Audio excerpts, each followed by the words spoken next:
Olá, seja muito bem-vindo a mais uma aula do curso Foco na Renda. Nessa aula aqui, vamos entender um pouco mais sobre os efeitos da inflação. O que é inflação, quais são os tipos de inflação e como que ela pode afetar os seus investimentos, ok? Então, vamos lá para essa aula?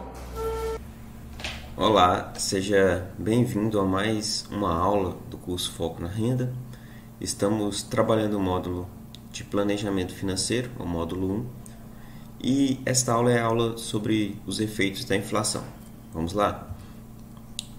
Antes de falar sobre os efeitos da inflação, primeiramente vamos falar sobre o que é inflação.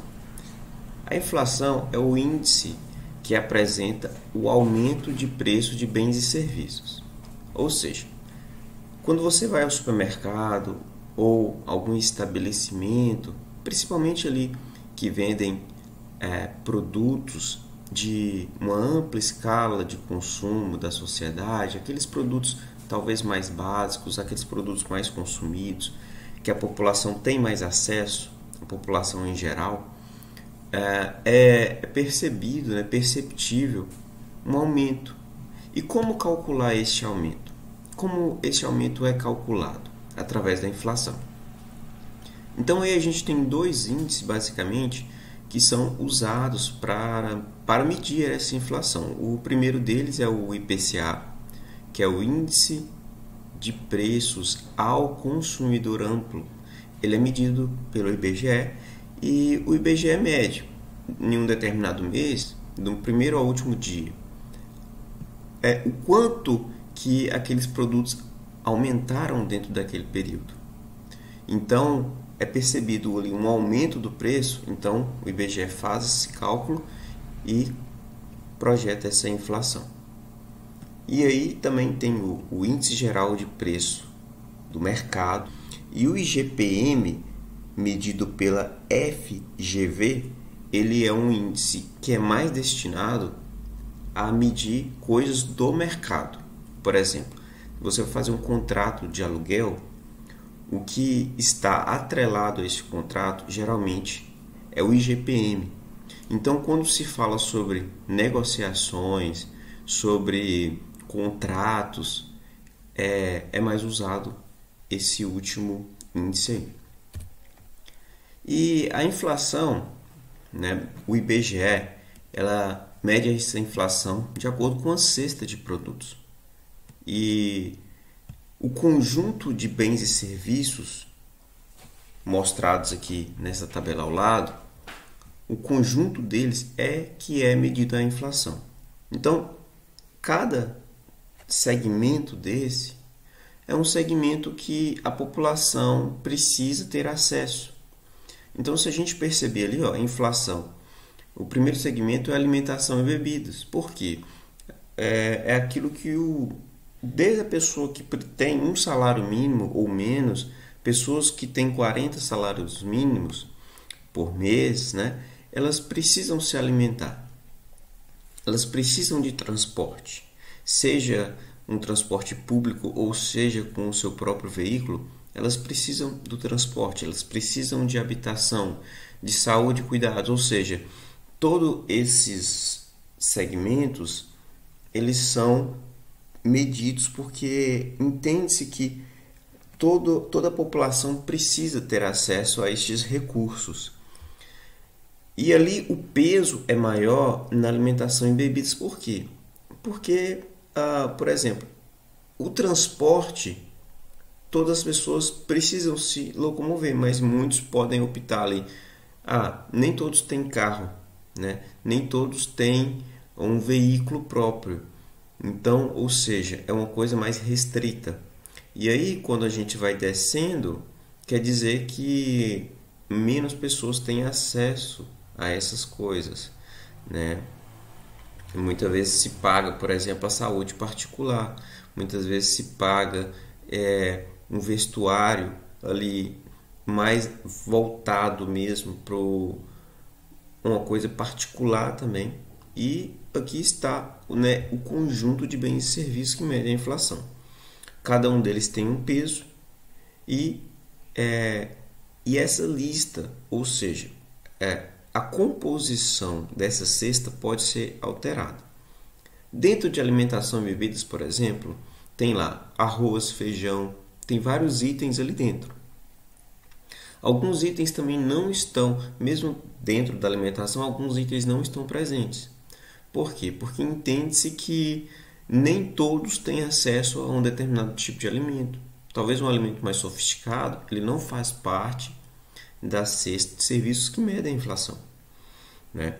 E essa cesta ela pode ser alterada de acordo com os hábitos da população. Vamos supor que os hábitos da população mudaram e não se usa mais veículos para ir trabalhar, agora só se usa bicicletas. Então é necessário colocar talvez a bicicleta dentro do cálculo do IPCA. Quando a pessoa for comprar ou vender uma bicicleta, né, isso aí vai ser projetado e vai ser analisado dentro desse quadro aí do cálculo do IPCA. E aqui agora a gente vai falar sobre os tipos da inflação. Existe a inflação de demanda, a inflação de custos, a inflação inercial e a hiperinflação. Nessa figura ao lado, duas pessoas conversando sobre o salário mínimo, que não percebeu um aumento real do salário mínimo. Por quê? Porque a inflação, vamos dizer assim, que ela come parte desse salário mínimo, porque, como a gente havia falado no início, devido ao alto do aumento dos produtos, se você não aumenta o salário proporcionalmente, o salário fica defasado em relação ao preço dos produtos que são comercializados. A inflação de demanda mostra ou diz a respeito sobre um aumento muito grande da demanda de um determinado produto, por exemplo, e acaba que há uma falta desse produto, da oferta desse produto no mercado. Ou seja, existem muitas pessoas procurando um determinado produto e esse produto está escasso, não tem em quantidade para todas as pessoas.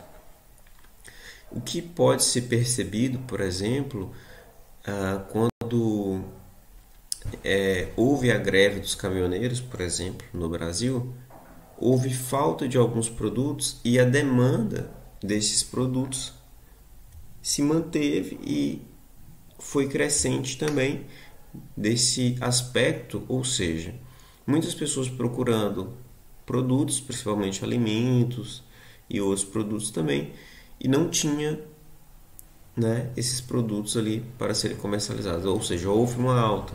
Agora na pandemia também da mesma forma, houve uma falta do álcool gel e acabou que muitas pessoas procurando, houve uma demanda muito grande e uma oferta pequena. E acaba que o preço desse produto ele tende a aumentar. A inflação de custos, ela já diz a respeito que a demanda ela se manteve a mesma, porém, lá na indústria ou onde é fabricado ali, houve uma alta na produção, seja para a compra de insumos, matéria-prima, ou até mesmo alta de impostos, de salários, folhas de pagamento, que é repassado no valor final desse produto. Por exemplo, uma fábrica de carros, ela é surpreendida com uma nova tarifa de imposto. Essa tarifa ela é repassada para o consumidor final. Há uma alta, talvez de 10% ou até mais, no valor final do produto. E esse aumento é repassado, né, para a população, para que seja, de certa forma, que cubra aquele gasto, aquela despesa, seja com imposto ou com qualquer outra coisa. Algo também, muitas vezes, relacionado à compra de matéria-prima. Há uma alta da matéria-prima o fabricante ele já compra o produto com uma alta e essa alta ela é repassada também no custo final do produto. A inflação inicial, por sua vez, ela é medida de uma expectativa de uma inflação futura. É analisado a inflação passada mais uma expectativa da inflação futura. Ou seja, o que é isso? Vamos supor que a inflação ela está começando a aumentar gradativamente. Hoje aqui no Brasil, a gente está com inflação relativamente baixa, entre 2% e 3%. Vamos supor que com o passar do tempo, essa inflação vai para 3, 4, 5, 6 e cada mês ela vai aumentando gradativamente. O consumidor ele percebe essa alta.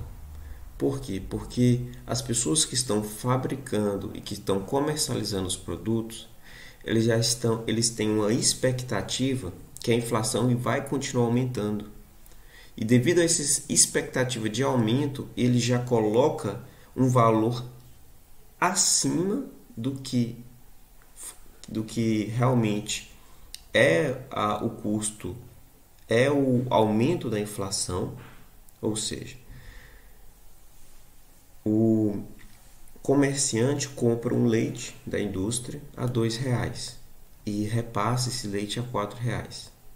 No próximo mês ele compra a R$2,50 e repassa a R$5. Ou seja, vai chegar um ponto que o comerciante que está na ponta ele já vai projetar que esse valor vai ser aumentado e ele vai já automaticamente ir aumentando sozinho esse valor. Acaba que gera uma expectativa de aumento da inflação e é muito perigoso porque ela fica, de certa forma, descontrolada. E a hiperinflação ela já é uma desregularização total, é um descontrole da inflação no país. É o que aconteceu com o Brasil nos anos 80 e o que aconteceu com a Argentina recentemente também. E os efeitos da inflação na economia são notáveis. Por exemplo, em 2005, com R$100 você comprava muitos produtos. Em 2010 já é uma quantidade um pouco menor. E em 2015 já é uma quantidade menor ainda. Por quê? O mesmo dinheiro, os mesmos R$100, ele foi perdendo o poder de compra ao longo dos anos, devido à inflação. Então, esse é o primeiro efeito, ou o efeito inicial que pode ser percebido na economia. Depois aí, o segundo efeito é o crescimento da dívida pública. O crescimento da dívida pública acontece por quê? Porque fica mais caro para o governo pegar dinheiro emprestado, algo que a gente vai falar mais para frente. O governo ele precisa de dinheiro emprestado para financiar os gastos públicos. Ou seja, ele emite títulos e esses títulos ele precisa pagar mais caro para as pessoas comprarem. Ou seja, para ele captar mais dinheiro, ele precisa pagar taxas de juros maiores.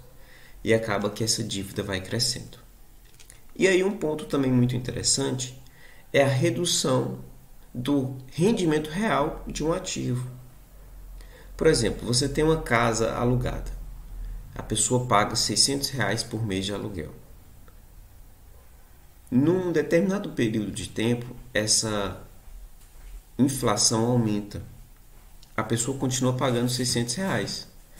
Porém, o que você está recebendo, na verdade, você vai estar recebendo um rendimento líquido muito menor, porque você vai precisar descontar a taxa inflacionária.